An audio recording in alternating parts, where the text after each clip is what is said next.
Welcome to Let the Quran Speak. I'm Aisha, your host. Canada is celebrating its 150th birthday. Amidst all the exciting celebrations happening across Canada, let's take a moment to reflect on this place we call home and the role and responsibility Muslims have to this country. Let's get the discussion going with Dr. Shabir Ali. Welcome to the show, Dr. Shabir. Pleasure to be on. So I'm excited to talk about this topic because we get to hear a little bit about your own personal journey. So what brought you to Canada? Well, to begin with, I wish I was wearing something red today, but anyhow, I came to Canada because at that time a lot of people were migrating. My brother had already migrated. He sponsored my parents. I was young, so I came along with my parents. So it wasn't so much of a decision that, hey, I want to go to Canada. In fact, I didn't want to come to Canada. I enjoyed the setting in Guyana, and I went to the mosque regularly. It was within bicycling distance. I always rode my dad's Big Ben bicycle nice. to the masjid. Sometimes I ruined it, and he was always fixing it. So I enjoyed the setting in Guyana, so it wasn't a dream to come to Canada, especially when I learned that the mosque is far away from where my brother lives, and so I expected that when I come to Canada, then religion will not be so accessible as it was in Guyana. Was that the case then when you came here? No, actually quite the contrary. I found Canada to be quite a liberating place. It's quite accommodating, and everyone can pursue whatever he or she wants, whether for good or bad. Of course, all avenues are open. But though the mosque was indeed far away from my brother's residence and where I would eventually reside with my sister, it was still accessible. Public transit was easy to navigate, and it was easy to get around the city. And of course, as a young man at the time, having very little cares and responsibilities, I could spend a lot of time in the mosque. So going there once would mean that you could stay there for a few prayers in a stretch, and then come back home when it's time to eat. What about pursuing, I know that you pursued your religious studies here, so yes, these kinds of things were accessible, but did you feel Canada was inclusive in being able for you to pursue your religious studies and your religious passion? Yeah, this is one of the things that's notable about Canada, the fact that it welcomes people of diverse backgrounds and various religions. When I came to Canada in 1978, there were only a few Muslims here in the GTA, and I dressed in traditional garb. And in those days, I wore a bright green long jalabia. So thinking back to those days, I must have looked very odd riding on the bus and on the train. But the oddity was never a point of focus in my interaction with people. I found people to be caring and kind, considerate, and no one, hardly did anyone look at me, funny or to give me a stare because I looked odd or stood out or something like this. So that cradle for a young person to grow up in this part of the world and to hold on to his traditional beliefs and practices was very important for me in my development. What about the TV show in of itself? The fact that you started this TV show on mainstream television, how was that experience and how was that received?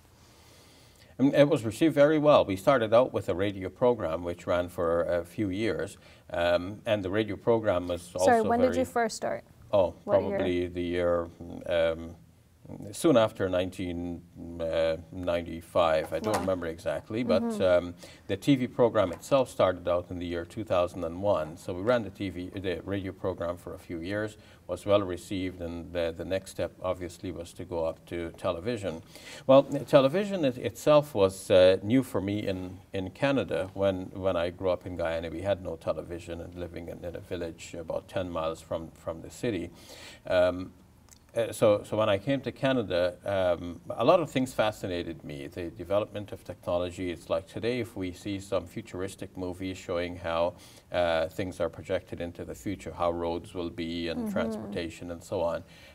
When I arrived in Canada for the first time, seeing the roads, the way they interacted, the way you have one highway running above another one, crisscrossing instead of meeting at an intersection.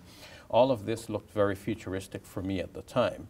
And not only was the technology there with the television broadcasts and so on that had a deep impression on me as a young man, but also the facilities for growth and development and study, the library system, the fact that you could go to a library and find many books on a subject, on a variety of subjects. You know, for me, like going into a library was like some kids walking into a candy store, not knowing like which candy you want to eat first. You want to try the blue one or the red one. And I was immersed in this field of knowledge with books upon books being available through the library system. And this is dating as far back when you first came, so it's not any time recent. This is back in the day that you had this experience. That's right. And the multiculturalism in Canada has not changed. This has only developed further. And recently we have seen that many Muslims have risen to positions of prominence in politics. We have many MPPs at the provincial level. We have MPs at the federal level. And most recently, Ahmed Hussein has been appointed Minister of Immigration. That shows that it is possible for Muslims to advance to the high levels of government in our country. And it's not only Muslims, but people of other cultures as well.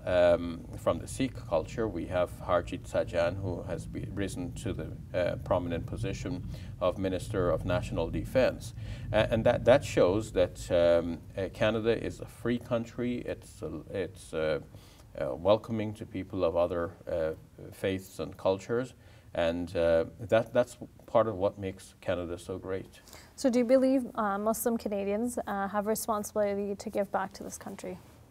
Absolutely. One of the things that I recall fondly about Canada is that our Prime Minister at the time in the year 2003, Jean Chrétien, publicly announced that Canada will not officially participate in the Iraq invasion.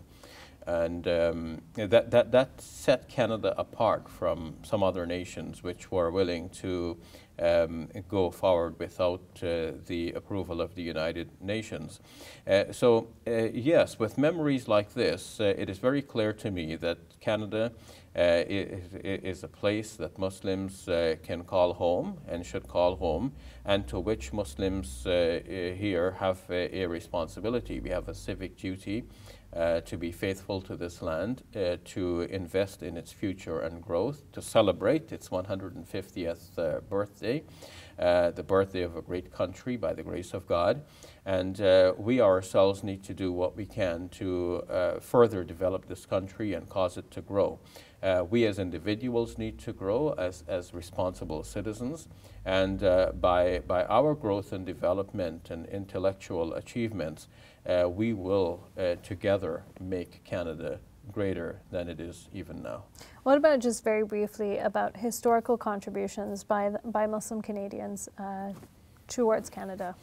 Muslims have been in Canada for a long time. 4 years after the founding of Canada in 1867, a census was conducted in which was found that there were 13 Muslims of European origin here in Canada.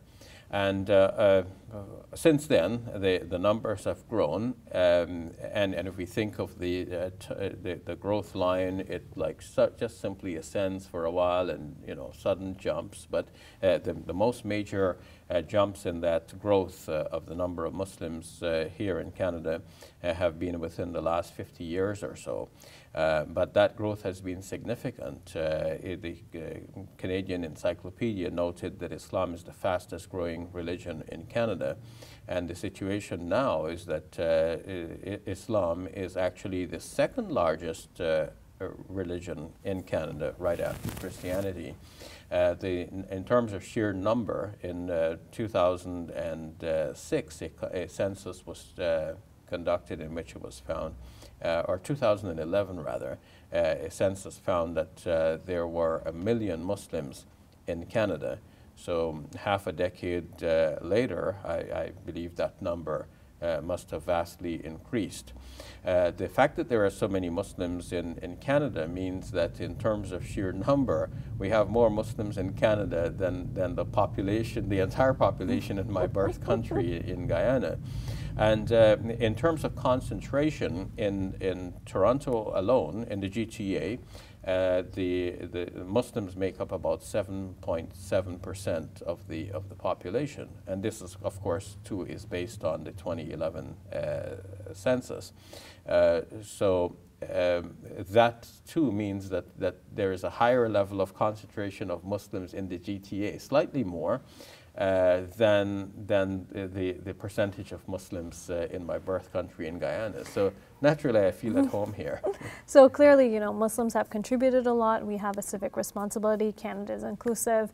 How would you explain to someone who says, well, that's great, I'm very excited about Canada's 150th, but I can't deny some of the wrongs that are going on? For example, you know, treatment of Indigenous people. Or people might say, you know, I still feel that racism is prevalent, especially against the Muslim community. Islamophobia is a prime example of that.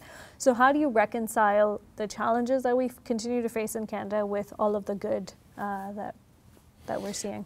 No country is going to be without problems, and Canada obviously is a country that's going to have some of its own and unique problems. We have to join forces together to eradicate these problems naturally.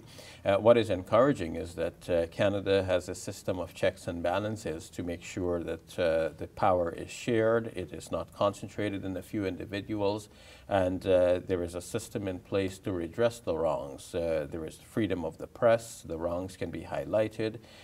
We have newspapers that draw attention to these problems, journalists who are willing to go to the depths to investigate these issues.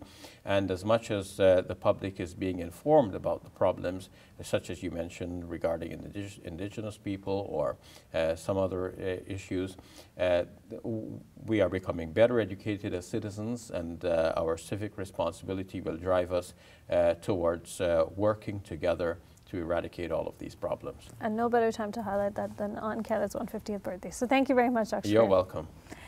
Hey YouTube, we hope you benefited from this video. If you liked it, or if you didn't, let us know in the comments below.